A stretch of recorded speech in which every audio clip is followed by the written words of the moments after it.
Let's dive into the FDA's big red flag, the warning letter. It's all about keeping you safe. You probably assume everything you buy is tested and approved. But what if it's not? Yeah, this isn't just a friendly suggestion. It's a signal that a company has a major problem to fix. So what triggers one? Well, it's everything from dirty factories to misleading social media ads. First up, unsafe manufacturing.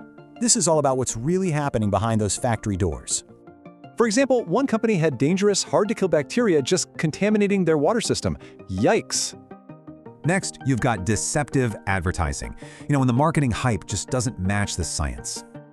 Think about those popular weight loss drugs. Companies got dinged for making totally unproven claims about their versions. And get this, the crackdown was massive. Over 50 letters were sent out in just 1 month. It wasn't just hype either. Some ads were hiding huge risks, like really serious side effects. Then you have illegal online sales. Super easy to buy, but man, it can be so dangerous. This one site caught red-handed selling addictive opioids and anxiety meds with absolutely no prescription. And then you've got products that just show up. They skip the FDA's approval process entirely.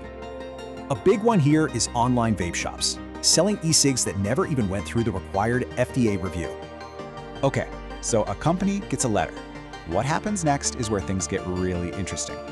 It's a clear process. The FDA inspects, sends the letter, and then the company has to respond. And they don't get long. Just 15 business days to explain how they're going to fix things. And if they don't, the FDA can seize products, get court injunctions, even file criminal charges.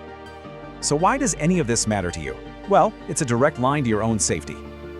These letters really expose the cracks in product safety, and they force companies to be accountable. At the end of the day, it's this invisible shield, making sure the stuff you use is actually safe. It really makes you think, right? What other invisible systems are out there protecting us every day?